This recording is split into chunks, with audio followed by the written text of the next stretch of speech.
So welcome to the 5th edition of the Wage Roundtable series entitled Collaboratively Producing Indicators of Cultural, Social, and Economic Well-Being to Assess Resilience and Vulnerability in the North. We're pleased to have Dav and Holen as our facilitator today. And we'd like to thank you for joining us as presenters or as guests. We are pleased to have the opportunity to have these discussions with you all. And I just want to make a quick thank you to Gail Fondel and Marilyn Baribeau, who have helped organize the events. I'll now give the floor over to Dav. Great. Thank you. And I'm going to just share my screen real quick. Okay. So, yeah, thanks for joining us. And I think we'll probably have a few people come join us as we go. Good morning, good afternoon, good evening from wherever you're calling in. We're going to have the way this is going to work is we're going to have some brief remarks from our presenters, and that'll take about the first 20 minutes or so. And then we're going to do a round of questions, and then we'll open it up for discussion and your questions for those of you who are joining us. So I wanted to thank our presenters for being here. Two of our presenters are part of the WAGE project. Lee is from the University of Alaska Anchorage. And Andre is from the University of Northern Iowa and directs the Arctic Center. I also wanted to bring in some people from outside our WAGE project to talk about aspects of equity and how we look at equity through the lens of different resilience, vulnerability, and sustainability indices. So I've asked Grace to join us from the Kodiak Area Native Association. And just a quick introduction, Grace and I have worked together for several years on the Kodiak Tribal Climate Adaptation Plan and a few other activities. And I think Grace will have a really unique perspective on how they put that together. And I also want to welcome Marisha from the NOAA's Alaska Fisheries Science Center. And Marisha and I have been working on a regional vulnerability assessment related to ocean acidification and other marine changes in the Gulf of Alaska. And we've been using some mental modeling and other exercises to talk with community members at workshops to try to understand impacts of that and the impacts of ocean acidification, other changes in the marine environment in the Gulf of Alaska, and using some modeling to kind of come up with how to approach that. And it's been really fascinating for me to do that. So this will be an opportunity to kind of bring together various perspectives on this. And just real briefly, I wanted to just touch on, what the topics will be today.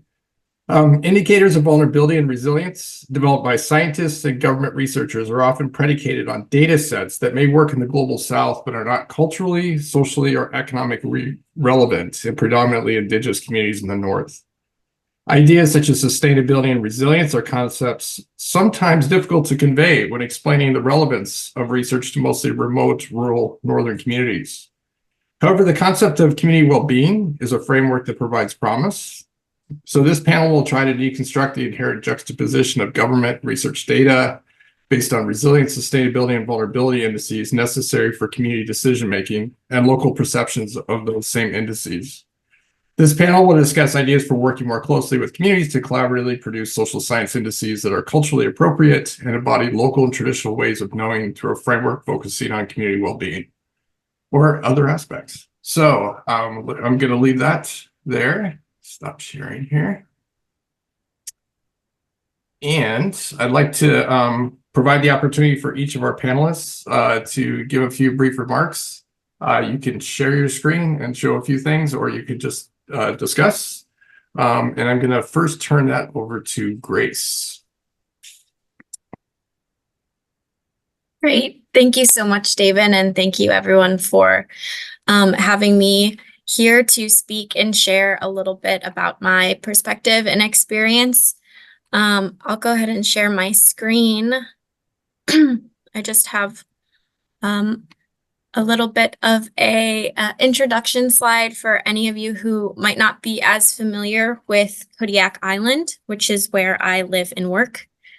As David mentioned, I work with the Kodiak Area Native Association as an economic development and environmental programs coordinator. Kodiak Area Native Association is actually a nonprofit healthcare organization with the belief that healthy people live in healthy communities.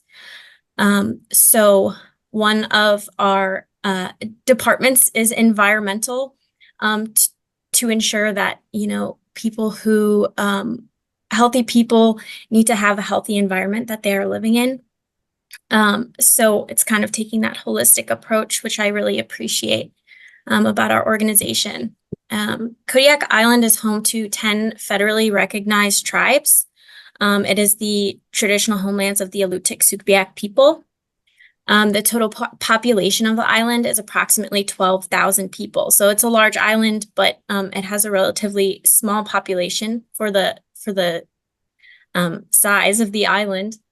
And below, I just wanted to share a couple of pictures to give everyone an idea of what Kodiak Island is like.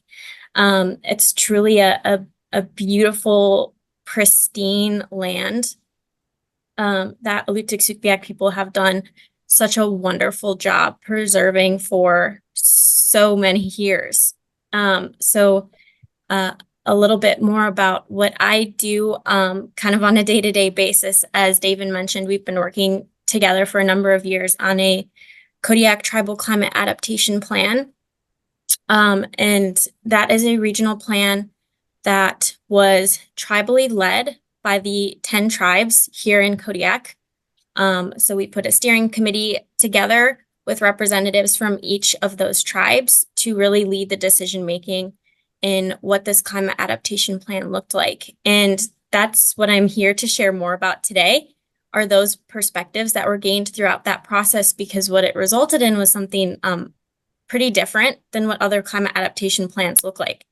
Again, a really tribally led, based, and focused plan that highlights and leads with traditional knowledges, focused on community resiliency and cultural revitalization to ensure that resiliency. So that's just a little bit about me. I will stop sharing my screen now.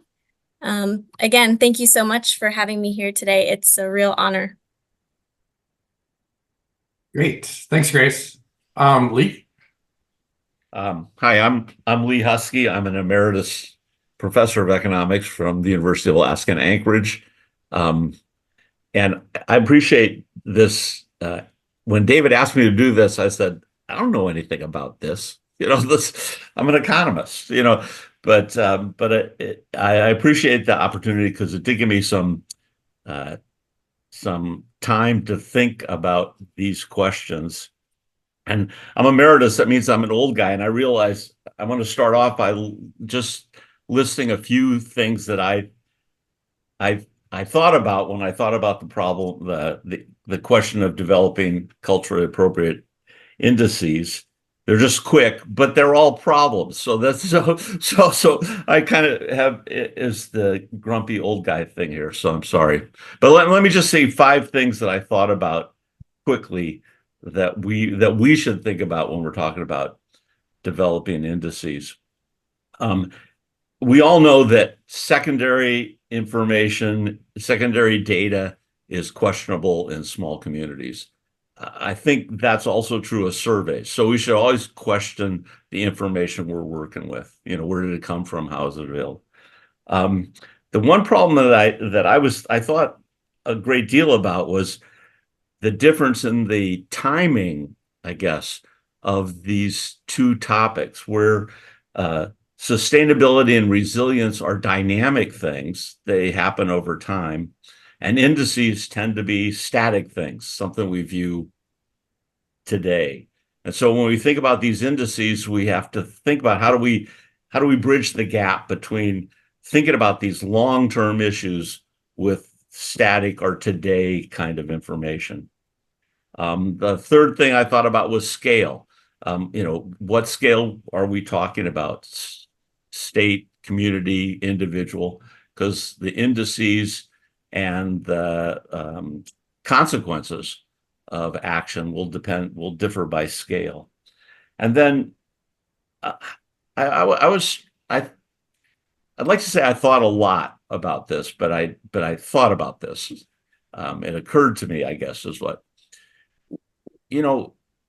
I've run into at the community level and at the state level, I think we have to figure out a way to deal with the issue of taste varying. That's an economist, fancy economist way of saying, people want different things. And so one person's sustainability might not be another person's sustainability. And so, somebody wants to cut down the trees because they want to buy a truck. Other people want to leave the trees because they want to hunt. And so we have to figure out a way to deal with that.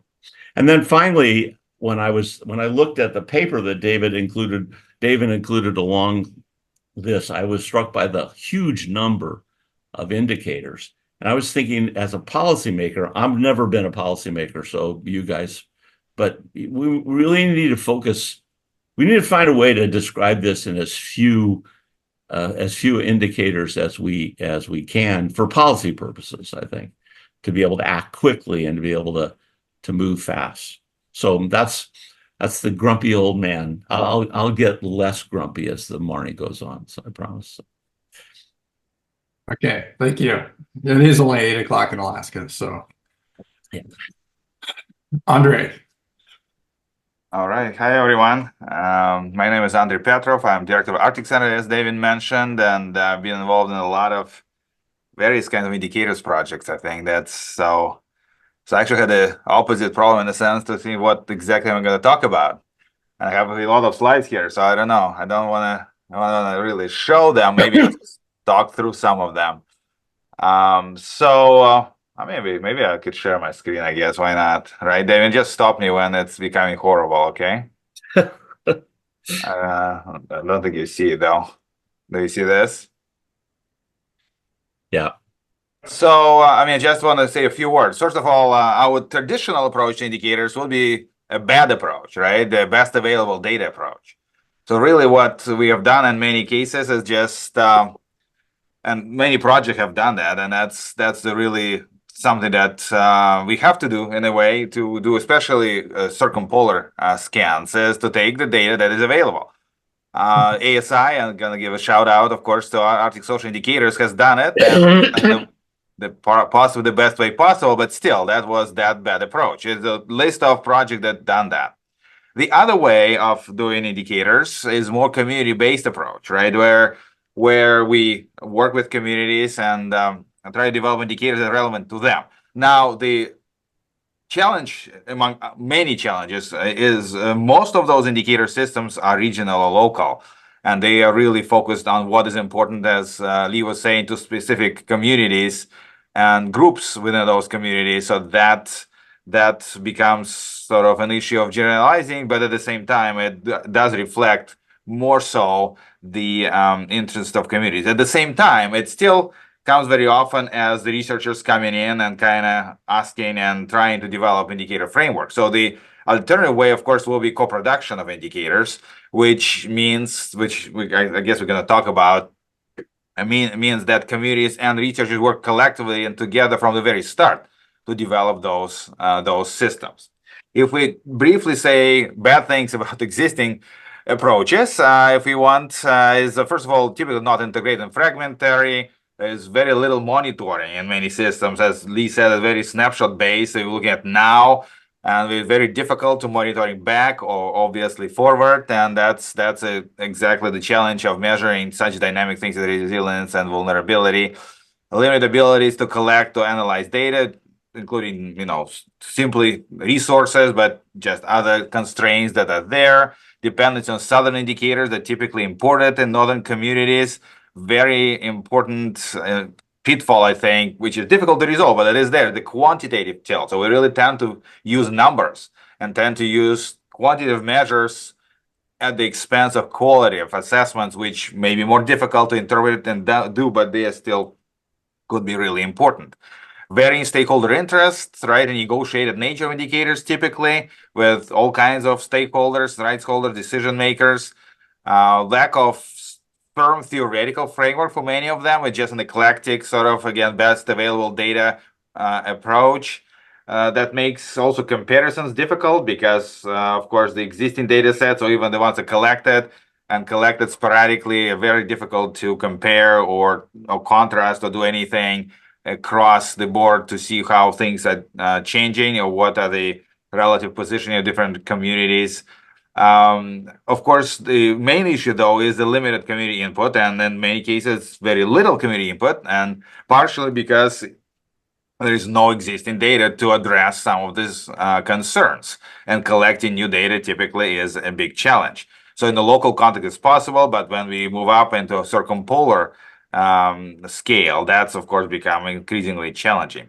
And of course, the co-production. The co-production that includes co-design, co-analysis, and co-interpretation of the results. That's really is a next stage of developing solid framework for social indicators of well-being in the Arctic that is based on this understanding resilience and vulnerability.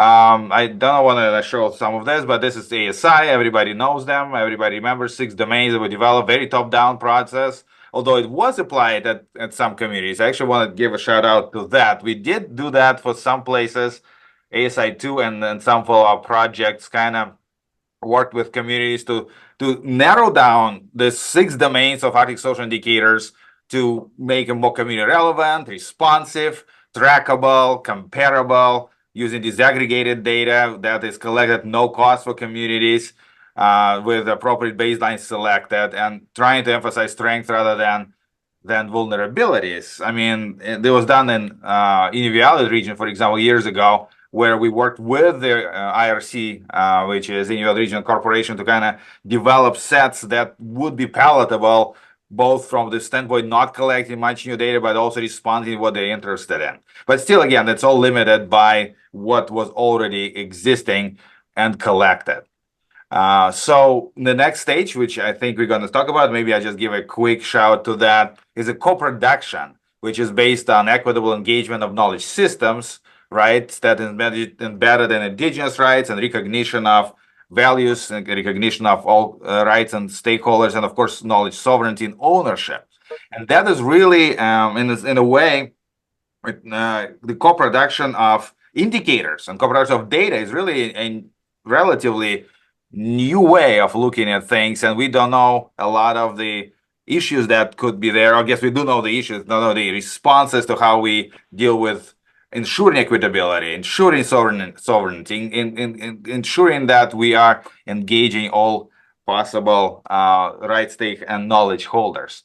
And for that, I just want to bring the last slide here is the so-called EMBLA principles from a very different project that are data co-production principles: equitable, meaningful, beneficial, legitimate, and all-inclusive. So these are, I think, foundational principles that we could deploy to develop a co-production of indicators. Now, I understand that it will probably sort of bottom up to top process, but I think eventually we would be able to use those principles to also have not only local and regional assessments, but also circumpolar new type of well-being indicators. So that's sort of some of my initial comments, I guess. Great. Excellent. Thank you, Andre. Before we go on to Marisha, just a reminder to our speakers, we have language translation going on, and we've had a request to just make sure we speak slowly, take pauses, so we can allow the interpreters to catch up. Great, thanks. All right, Marisha. Okay. Yeah, I do not envy the interpreter on this one.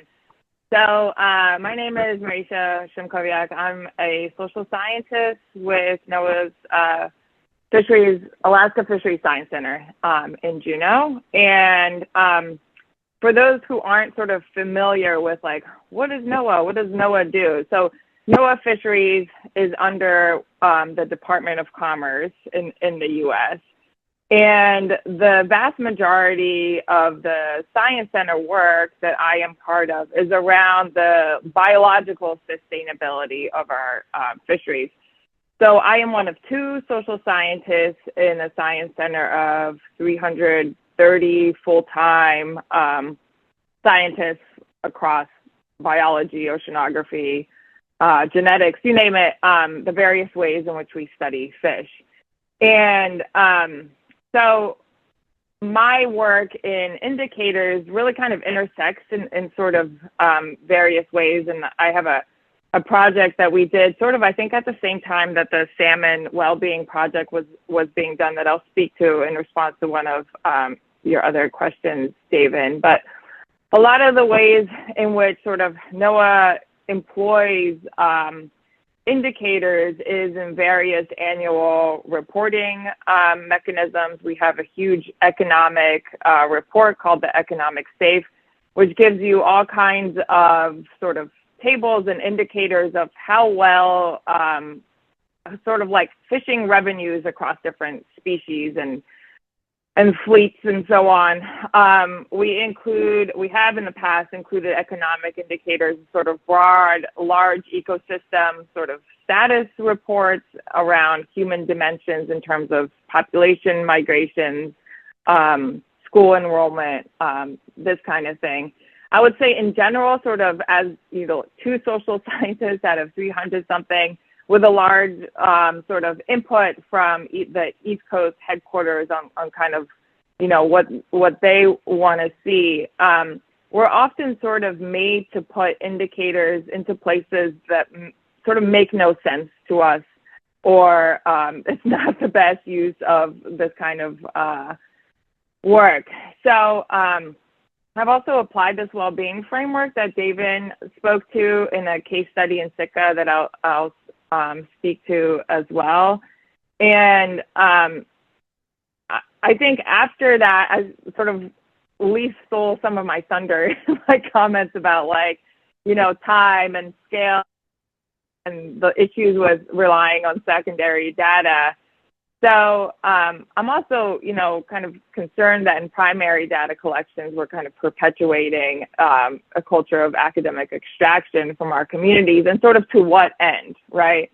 I fundamentally wonder why we are even trying to measure some of these sort of relational values that people have to their ecosystems and to their the well-being derived from these ecosystems.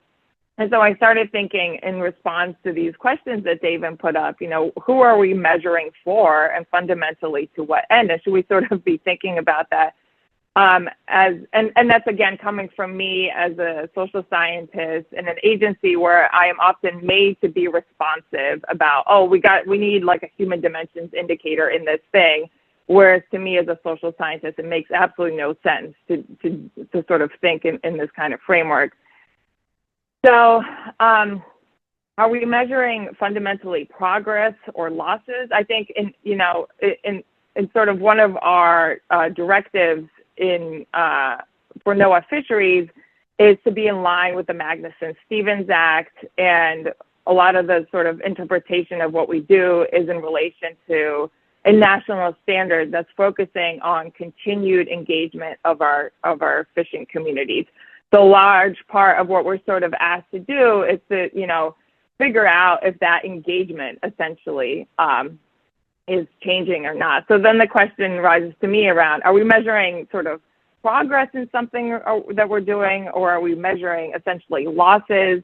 Because I think in part, you know, that baseline has already sort of shifted, right, in our northern communities. We already have a fundamentally sort of different baseline in terms of participation. So we've already sort of missed when we should have potentially been gathering baselines around these, you know, engagement and sort of relational values of these communities. And then fundamentally, who are we measuring for? Is this really to document these losses in some way? Can we do that effectively? And is it for the people who are losing, or for those who want, who need a report about it somewhere across the country? Again, that's really kind of coming out of my personal perspective. And is it in part to create some sort of level playing field between different scientific disciplines, like economics, Lee, in which things can be measured, and other social sciences in which relational dimensions are truly difficult to measure? And so some of those sort of questions I had when I was thinking about this panel. So yeah, that's all I have. Thanks, David. Okay. Thank you.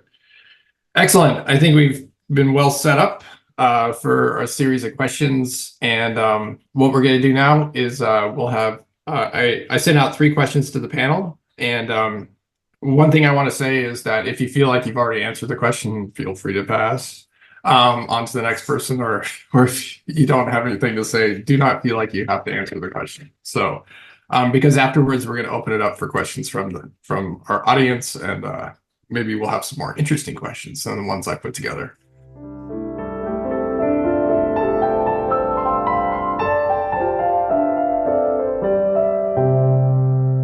Just based on your experience, and I want to preface this with the reason I put this question together is that a few weeks ago I was in Karen and I were in Yellowknife meeting with some of the permanent participants for the Arctic Council and talking about a report, the Economies of the North report.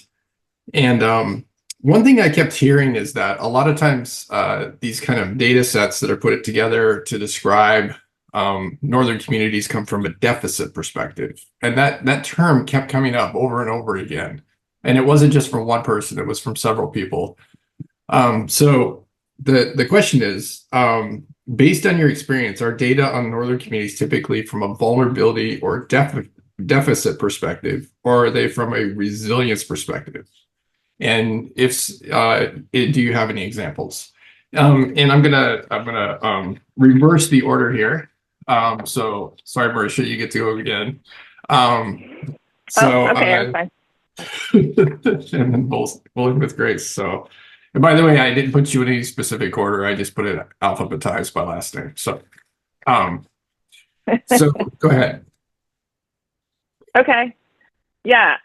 So my perspective is largely around fisheries management in the North Pacific of the U.S. And we're really largely focusing on indicators of change again right now. So change in ecosystems and change in the sort of human dimensions of the people who rely on these ecosystems.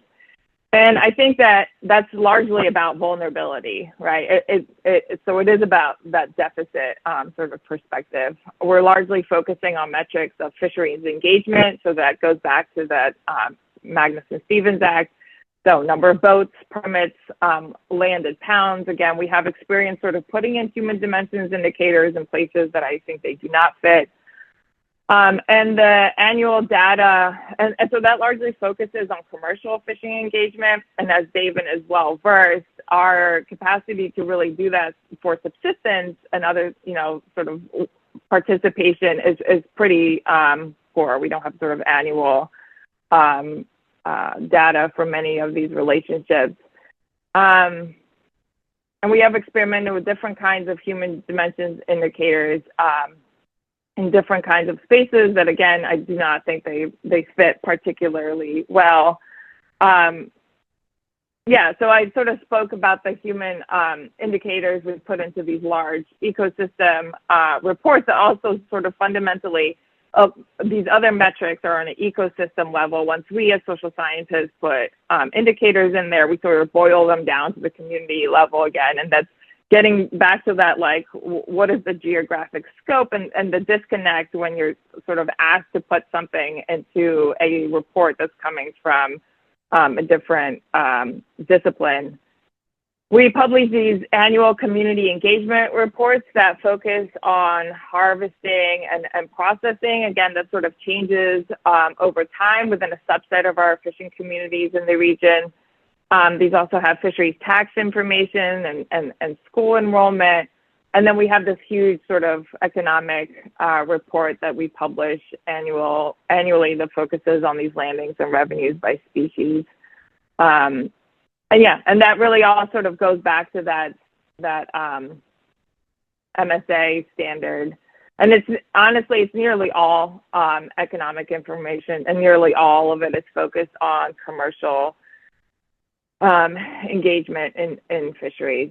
So did I answer your question? Yes, largely from a deficit or vulnerability perspective. Because right now, NOAA's sort of focused on like what's changing in the ecosystem and how are the people who rely on these ecosystems being affected. And frankly, the data that we have is largely economic, largely about commercial participation. So we're missing a huge part of these sort of relational values of people to their places. So yeah, that's it. Thank you. Andre. Yeah, I think definitely deficit perspective is prevalent, and partially it's because a lot of the indicator systems coming from outside, and that's where this perspective I think is embedded, is that we, especially when we try, I guess, to look at the policy relevant things, we trying to address a gap. That's just what nature of some of the system is. And that's how things are. I think when we look at those indicator systems from community perspective, I should be slowed down. When we're looking at this from community perspective, then we would have slightly different view that is not only, and again, communities do recognize their deficits and the gaps that exist, but also they emphasize the strength and assets, and these are important to incorporate in indicator systems. One example, I guess, could be we wrote this paper, I guess, last year because we got frustrated with how pandemic risk was described and assessed in various places. So, and looking at the Arctic communities, we said, well, if you go by vulnerability indicators, everything is really difficult and really bad. But really, a lot of communities had considerable resilience to address some of those challenges. So, we came up with this vulnerability resilience framework that included both indicators of vulnerability, for example, availability of health professionals and infrastructure, but also indicators of resilience, including ability and to speak the indigenous language, ability to utilize and engage indigenous knowledge in responding to those challenges. So the picture that emerged is actually quite different from what each of these two approaches would have said in its own. It's definitely different from what vulnerabilities would have told us the situation would be. So that's sort of a practical example where it is important and what essentially it could be used to better assess the risk, for instance, because again, it depends on both of those parts. Still, it is more difficult, I think, to build indicator systems utilizing strength and assets approach, just because the way that a lot of this has been historically done. And so, again, the co-producing indicators would be one of the ways to ensure that we incorporate it, because again, when we build a bottom-up indicator system, it actually does necessarily have assets and strengths component to it, because community members do emphasize that, and that's really becomes a part of a system then. So that's, I guess, would be my response to this. Great. Thank you. Lee? I had a hard time thinking about this question, but it's good because that's what this is for, thinking, right? As an economist, I would think most of the way we look at information about rural communities, especially, or even about the state of Alaska, is from a deficit perspective. We look at what a place doesn't have, or how much below the average it is, or what's missing. The simplest thing is, for years, when we looked at rural Alaska communities, one of the things that stuck out was high unemployment rates, and so that we looked at the deficit compared to the state. Unemployment was high. There must be something missing, and so I think most of the data that I've used in the past, most of the way I've used data in the past is to look at vulnerabilities. But I wait patiently every spring for the Nobel Prize committee to call. They haven't called yet. But if I do get the Nobel Prize in economics, it'll be for one of two things: looking at remoteness. That's something that I've pushed that to that idea of the places far away in a lot of react economically different. And that's essentially a method of looking at a place, at the vulnerability of a place. It's far away, and so it doesn't have the same things it would have if it was closer. But the other thing I might win it for is looking at structural change in remote places. And structural change is a change in the way the community or the economy behaves because of some intervention. In this case, it's mostly been resource development. It's mostly been a little bigger places, the state of Alaska, Anchorage, Whitehorse, or the Yukon, stuff like that. And so as I thought about this, that was something that I did looking at for resilience, the kinds of indicators, and this was all secondary data, the kinds of indicators of a place lasting beyond simply the resource running out. It was something that changes the way they do business. And that was looking at resilience. And so, you know, I that's rambling a little bit, but you know, I've looked at this from both ways now. So I'll stop there. So Great, thank you, Grace. Yes, I really appreciate this question because I think part of this question really depends on which perspective you're taking yourself.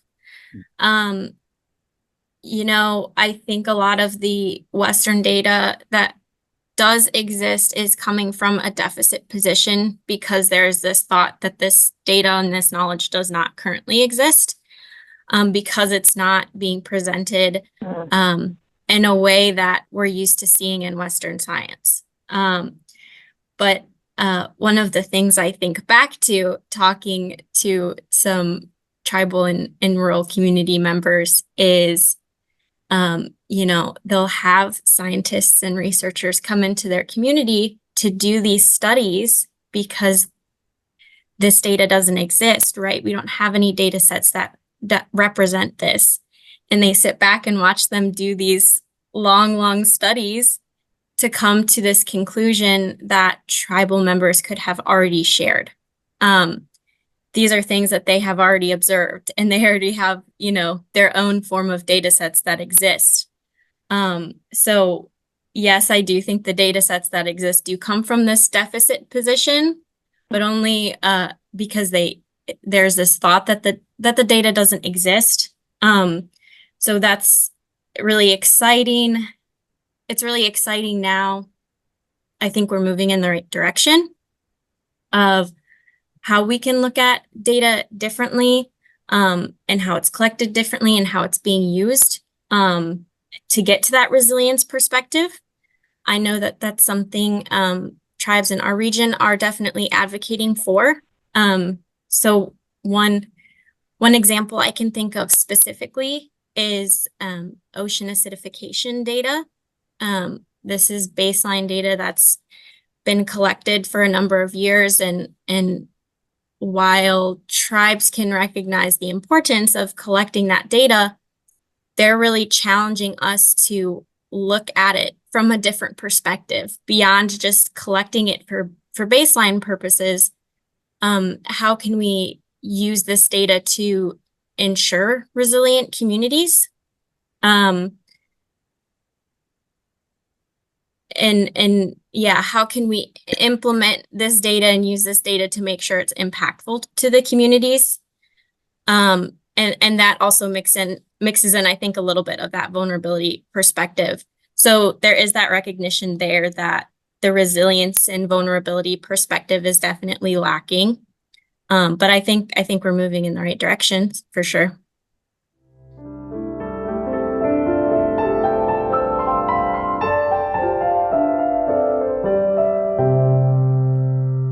So what I'm going to do now is we're going to skip to the last question because I want to give the audience some time to ask questions too. And I think we've already really addressed number 2. So the last part, and you can answer this question or you can just give some final thoughts before we open it up to everyone else. In your ideal world, how would you construct a project that works closely with communities to collaboratively produce social science indices that are culturally appropriate or embody local and traditional ways of knowing through a framework focusing on community well-being or resilience? I think we've been talking about that too. And Grace, I'm gonna ask you to go first, but I also want you to, could you please describe a little bit about the approach that you took for the Tribal Climate Adaptation Plan? And I think what I'm specifically thinking about is it was very different, and it was really culturally based. There's some beautiful artwork in it that really kind of tells a story. So if you could also describe that too, I think that'd be really interesting. Yeah, absolutely. I would be more than happy to share. As I mentioned in my introduction, this climate adaptation plan was tribally led by putting a steering committee together. So I really have to give all of the credit to those members who really put these ideas and prioritized these ideas. I just kind of put it into action. So I want to give credit to them. But really, in a lot of the conversations that I was able to have, it came from this perspective that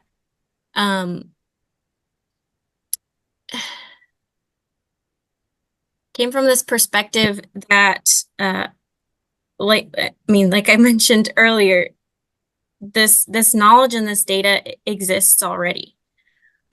So we took the approach of leading with traditional knowledge and using Western science to support those observations.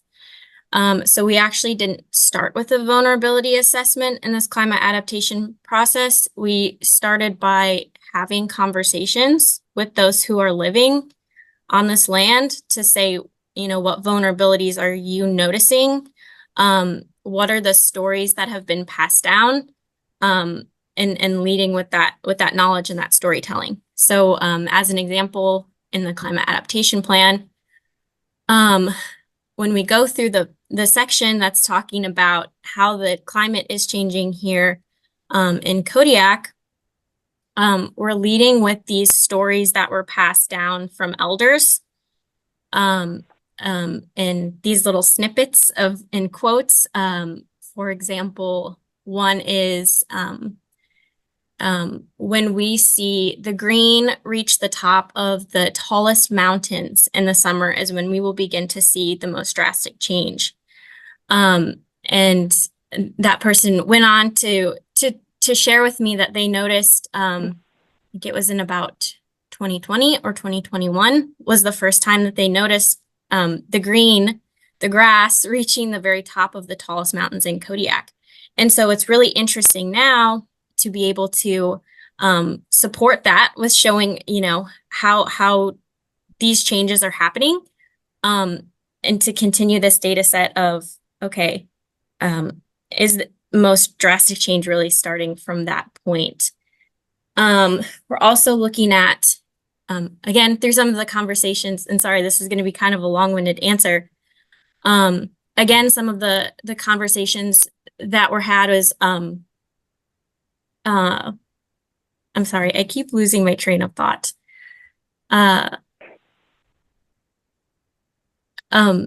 Focusing on cultural revitalization as an adaptation strategy.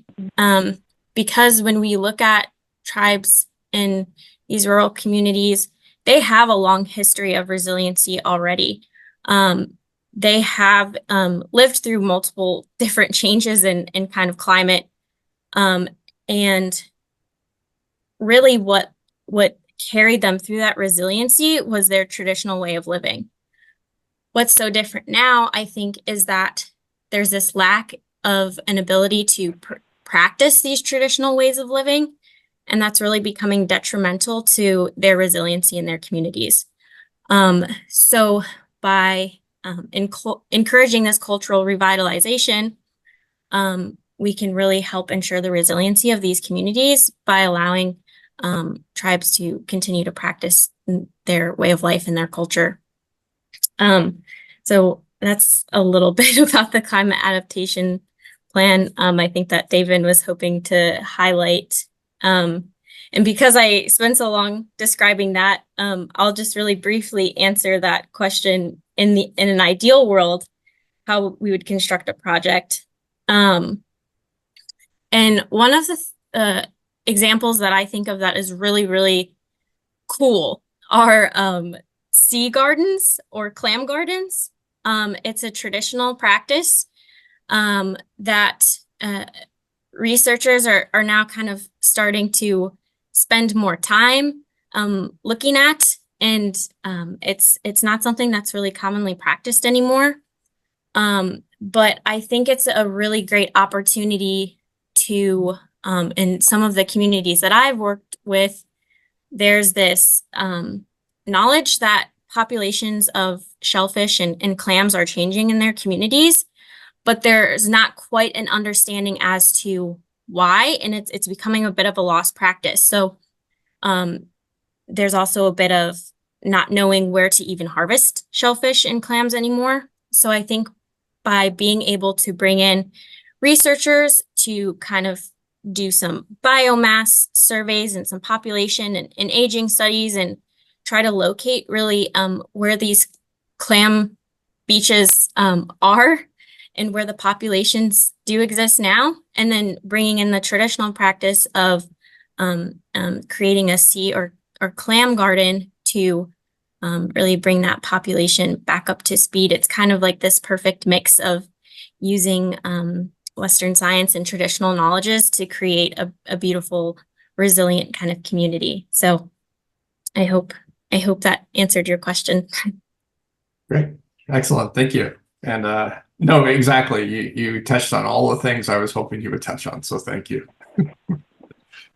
Lee. I was thinking the one piece of secondary data that's available pretty much throughout the non-Canadian North that relates to this issue is migration. We have pretty good data with the Permanent Fund because of the Permanent Fund, Alaska Permanent Fund, and the Canadians. I mean, in Fennoscandia, they just have pretty good data because they're watching people all the time, or however they get that data. But and migration is one thing that we can use both to understand, to look at communities and their resilience, as well as by comparing and trying to understand what gives us resilience. Well, the reason I mentioned migration is, in some ways, migration illustrates an individual decision making, an individual response to vulnerability. And I think if I was going, and I'm the last guy to talk about working with communities to do this, but if I was going to put together indicators, I would try to focus on indicators of agency and negotiation. The ability of peoples at these different scales to make decisions in their own favor, and then how indicators that'll suggest ways that people who have different opinions might come to a conclusion. Migration is the most individual, but not completely individual, because when a person leaves, they leave a family, or they leave. So even with migration, these agency and negotiation are important. So that's what I'd look for in trying to develop a series of indicators for resilience and vulnerability. Great, thank you. Andre?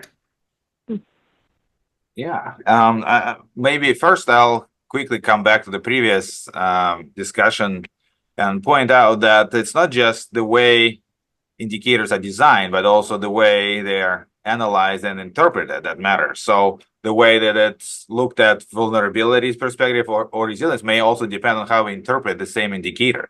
So this is really important and points to my response to this question, is that co-producing indicator system is really the way. And, the Kodiak example, of course, speaks to it as well. But I think more generally, that's really the way to develop systems that are responsive to what we need to be measuring and how we interpret it. And some of this would be vulnerability based or gap based, and others would be based on the resilience. So how would I approach? And we try to do that in several projects.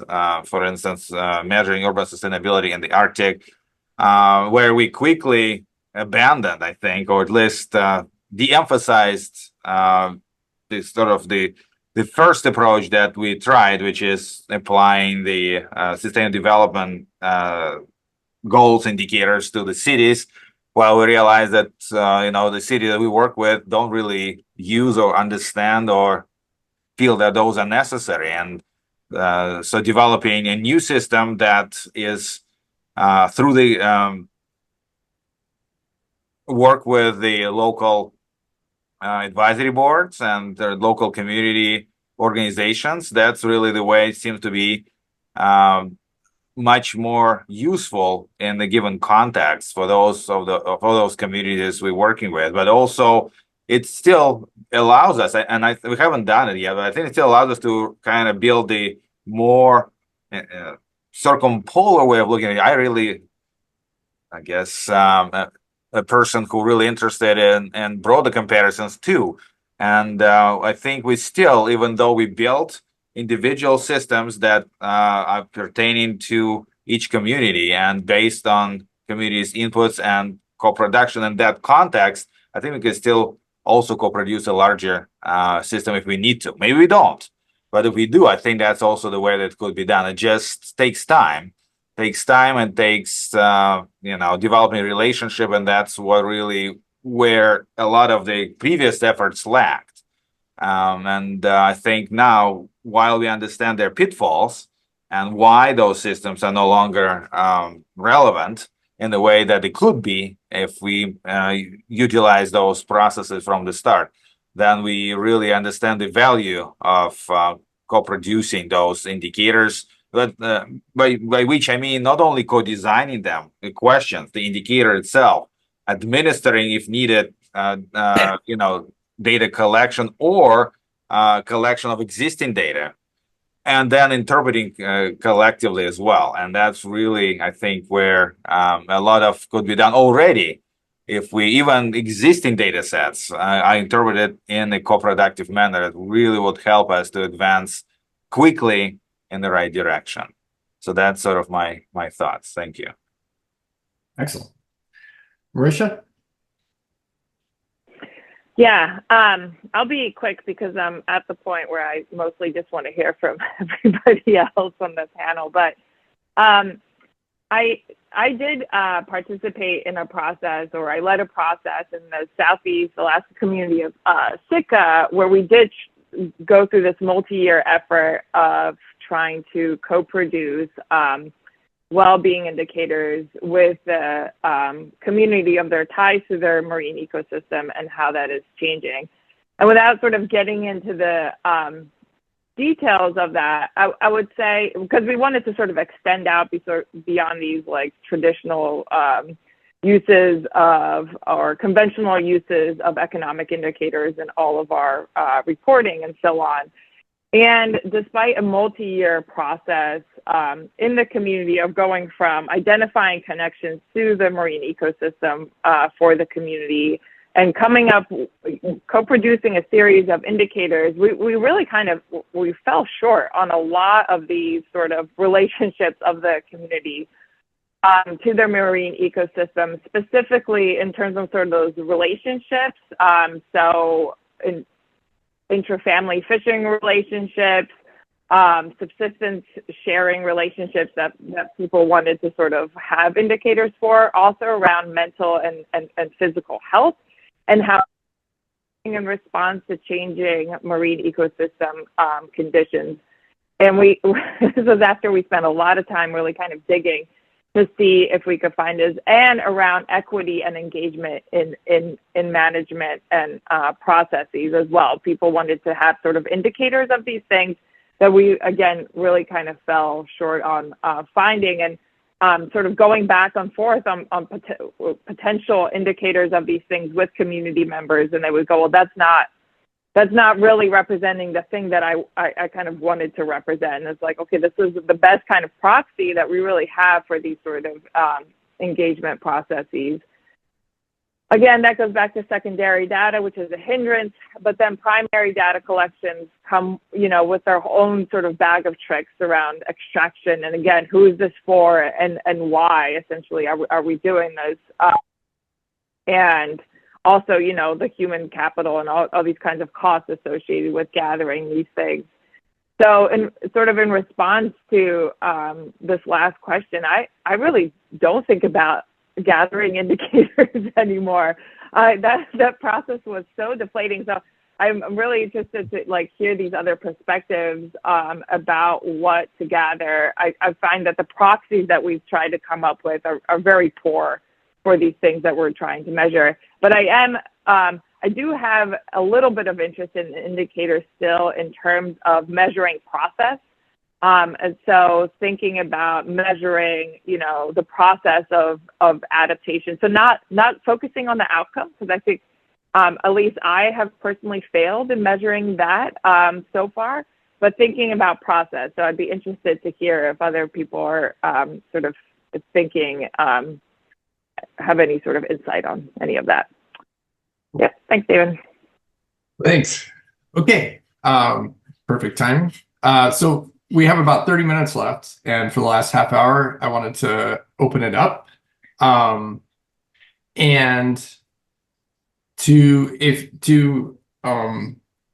if you want to ask questions, please just at the bottom of your Zoom menu bar, there's a raise hand function. You can use that, or you can put something in the chat. I see Jim has done both. So please feel free to direct your question to a specific panelist, or if you just have a broad question, please feel free to ask that as well. Jim, go ahead. There we go. Yeah, thanks for the meeting, and thanks for the invite, and thanks for your work. My dissertation was on community indicators, and I've been an indicator since the 90s. Maybe I even go back further than Lee, which is scary. Anyway, just the points really quick. I'm involved now, or have been involved in 3 communities in Alaska, and I'm talking about community scale because I think indicators do relate to our academic pursuits and our scientific pursuits at regional and international levels. But at the community level, they do not, it doesn't work. And I've been playing with that. And the question to the group would be, why don't they work? And Maria, you're, if that's how you pronounce your name, from Sitka, I was working on Sitka, I was following that process, and we had a process that's ongoing here. And maybe that question, why don't they work, or why aren't they relevant? And I think that there are some answers there. I would think that the answers are maybe you have to have ones that are relevant. Every year, a city assembly, and I was on the assembly here for 9 years, and that's what drove me to do my dissertation on why we don't have indicators, is that they're not relevant. They're not relevant. A lot of stuff that you guys collect aren't relevant. They aren't relevant to the questions that are most important to communities. So you got to find out what those are, and then maybe, just maybe, you can come up with information that will help them make better decisions. But at first, it has to be relevant. You can still provide, I think, a framework, and that's our task, is to make sure that we're looking at things holistically to give them a framework so they're not missing something themselves. And if they're not just looking at that finite, oh, do we have more schools, or do we put more money into schools next year? So I think you can give them, you can enlighten them that way. So 3 things. 1, I think they have to be relevant. 2, they've got too much to do right now. So why are you giving them more to look at and more things to do? Give them a few things, and that's what we did for Fairbanks. We actually called it FEW, food, energy, waste, FEW. Okay, and that tended to work a bit. So FEW, and then this whole thing that you guys, Andre and others had already mentioned. Yeah, it's you've got to co-produce it. It has to be co-produced, or you won't know. And all the native knowledge and everything, you've got to use that because they might already have the answers that aren't in front of the assembly members or the city council members. So I don't think that, I think they're still useful. I don't think that we've hit on it right. We're trying to use our Western ways of regional, international, and big systems. It's an academic process. It doesn't relate to what's in front of them. So we need to get closer with our co-production with the decision makers to make it more relevant. So, and I've got to go to another meeting, but it's really nice seeing all you guys, and it's neat to listen to your discussion today. Thanks a lot. Thanks for your time. Thanks, Jim. Does anybody want to respond or add to that? I think Jim sort of brought up this relationship of like the indicators should be based on the audience to some extent, right? So is it the local decision makers, or in this case, we work for NOAA Fisheries, like who is then the audience? And I don't think that when we do sort of go through these processes of developing indicators that we necessarily have agency over that either, in terms of who is the ultimate audience for these decision makers. I did want to note one thing in that Sitka project that we did learn is that we were sort of able to pull some like decent indicators together, but it was the relationship between the indicators that really sort of informed the story. And so the last thing we did with community members is we pulled these 29 indicators that they wanted to see we actually had data for the community. And we asked them simply, what story are these indicators telling about your community and its relationship to the marine ecosystem? And we found that a lot of them just sort of didn't work ultimately as sort of relating anything to that relationship. But then for the ones that did, it was really about the intersection of multiple indicators and not any one indicator. And part of what scares me as a social scientist working for this huge agency is when we put we put a series of indicators into a report that we then don't have really agency over to sort of describe what these things are or why to the audience, like the council or, NOAA Fisheries back on the East Coast. Much of that relationship between these indicators has sort of been lost, and they're focusing on a single trend and don't really have the information or insight about, it's fundamentally these relationships between these indicators that are actually telling you the story. So anyway, just a thought after Jim spoke. Okay. Any other thoughts? Any other questions? You can raise your hand or put it in the chat. Maybe I just say that, of course, I agree with most what Jim was saying, and, that's exactly the way that community focused indicators should be developed. But at the same time, I think it's also not necessarily, I guess they don't necessarily need to dwell on the difference between the academic sort of and the community driven approaches, because I think that community driven approaches and co-produced approaches will eventually construct our academic perspective on it.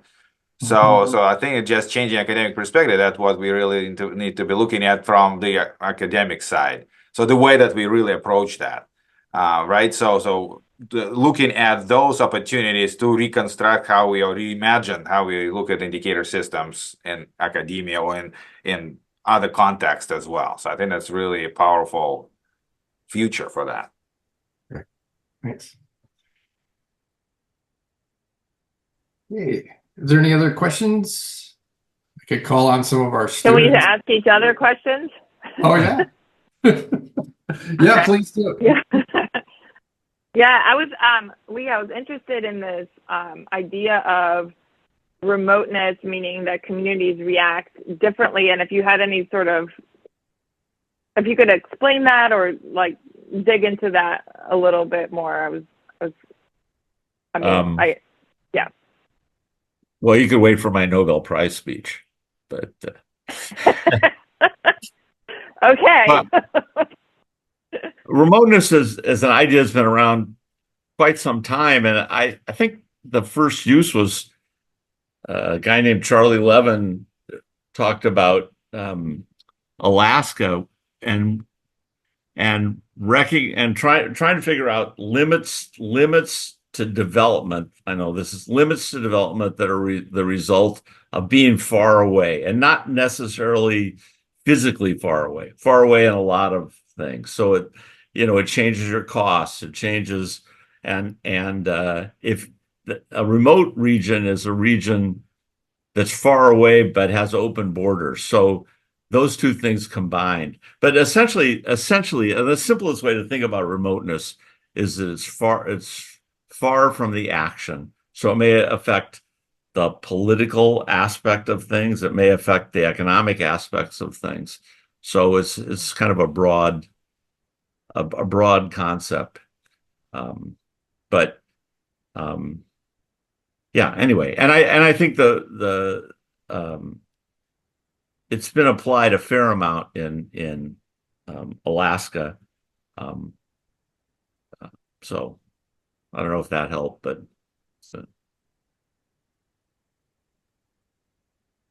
Cool. Yeah, that helps. I mean, as a sort of framing. I mean, it's not, I guess, my necessary area, although I do work, I guess, on remoteness. So one of the things is the advantage of remoteness. It's not just about just disadvantages, the advantages of remoteness. For example, in the more remote communities, sometimes we have higher entrepreneurship rates and things that people have to do themselves. They cannot rely on the central institutions or on larger communities to do things for them.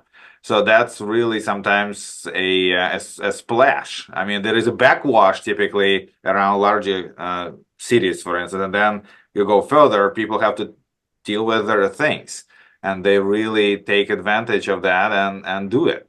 And I think that's really sort of an interesting twist to call that, yeah, the advantage of remoteness.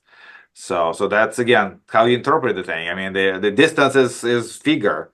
But what happens to it is exactly could differ, and whether it's vulnerability or strength, that could be an interesting question.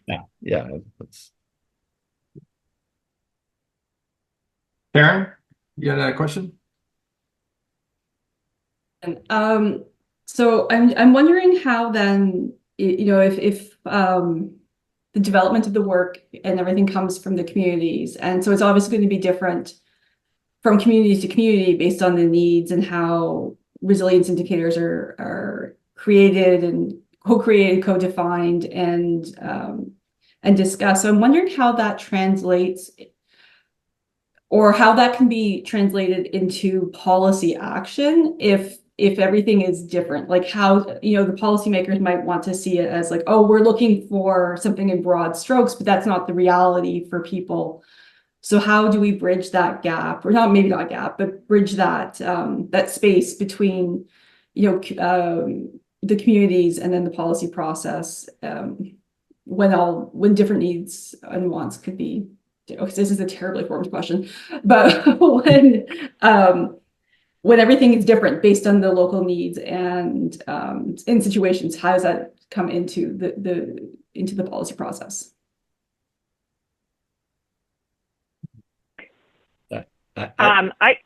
I'm happy to. Oh, okay. Go ahead, Lee. No, I was just going to say, I think this is an important question because it has to do with the question of why do we do indicators at all? I mean, and I think there are these. I think Marissa, you said there are these different audiences. One's a policy audience. One's, I guess, the people in a community might want to know are things getting better or worse, but they must know, right? They're there. And then there's academic use. So I think figuring out how indicators address these different audiences, and I would guess that the policy audience is I don't want to say most important, but the one that people are thinking about some response from. So anyway, I didn't mean to step on your toes, Marissa. So. Oh, no toes to step on. So, you know, for NOAA fisheries and this intersection with the North Pacific Council, sort of, which is our federal management body in the North Pacific, the U.S. North Pacific. So, when I think of that space, we are often sort of, the indicators will demonstrate, out migration, for instance, from communities, or declining school enrollment, right, which is a huge, sort of catalyst for continued population out migration. Even if they sort of demonstrate declining well-being in some ways that we can sort of pull together, we're asked to provide a causal link between fisheries management paradigms or choices and these, declining sort of relationships in communities, or these indicators in communities. So I think as sort of like a challenge of, well, it has a lot more to do with than just sort of the fisheries management choices that we're making in the region. And so I think that's when the linkage between policy and sort of indicators in and of themselves is difficult. When policymakers can sort of opt out, essentially, of framing their choices in relation to declining well-being in these communities. Anyway, we definitely have experience with hearing that from the North Pacific Council. I have one question, and we got about 12 minutes left for Marisha and for Grace. So, we've been working on this regional vulnerability assessment for the ocean acidification and other marine changes in the Gulf of Alaska, working in 4 communities, and then also with the Kodiak Area Native Association as a 5th workshop. And the figures that came out of that were mental models that describe vulnerability. Everything's put into buckets, but then it also shows resilience and adaptation to those changes.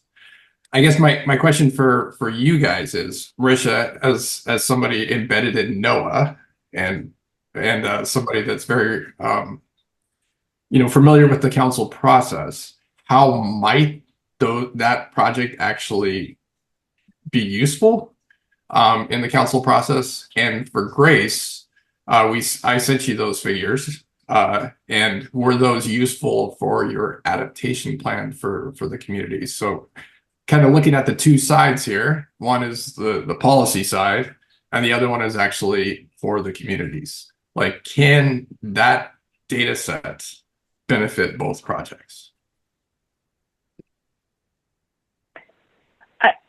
I think, yeah, but not as indicators, right? I don't think that we should sort of strive to then derive indicators associated with that. And I'd be interested to sort of hear your feedback on that, David and Grace as well. But I guess I'm just a Debbie Downer on indicators at this point in relation to these things. But I do think that sort of providing managers, who, especially at the council process, like a lot of times we're just sort of shifting things around the margins, right? In our fisheries management systems, like, yes, you can increase the number of pounds you can harvest on a vessel over 60 feet. I mean, those are the kind of choices most of the time that they're making. But if they're sort of provided with information around, okay, well, you need to sort of take a step back, right? You need to think of this as a system, right? And this choice that you make then moves into this sort of node, which then affects these other sort of nodes in the system. But I frankly, I don't really see like an avenue necessarily for that information into the council process right now. It's not like they're that responsive to system level thinking. Okay, cool. Grace, were those figures useful for you and for the communities? Yeah, I think it's useful in kind kind of being able to bridge that gap a little bit from these community observations that we're seeing, and more so what, like funding agencies or maybe policymakers, I'm not sure, are kind of looking for. I think it's a really great way of illustrating what that community feedback is in a way that's maybe more digestible or holds a little more weight for something like a funder. And I know that's kind of a short answer, but yeah, I do think it has benefits for sure. Great. Thank you. I'm glad to hear that because I'm going to use that methodology in a new project. So, okay. Do we have any last comments? We're almost out of time. Any questions? Okay. Well, I wanted to thank you guys for being here. I think this was a great conversation. And I think it was useful for our wage project. For those of you not familiar, it examines equity in the Arctic. This webinar has been recorded, and I know several other people couldn't make it today, but they did say that they will watch this afterwards. So your audience will be broader than those that were just here today. So thank you. Karen, do we have any final words? Oh, I just want to thank everybody, all our speakers who were able to join us today, David for hosting and putting together the wonderful roundtable, and as well a big thank you to our interpreters, Annabelle and Sophia. We hope we didn't make it too hard for you, at least at the beginning. I guess we're moving into warmer weather, so we hope everyone enjoys their summer, and we'll be picking up the roundtable series again in the fall.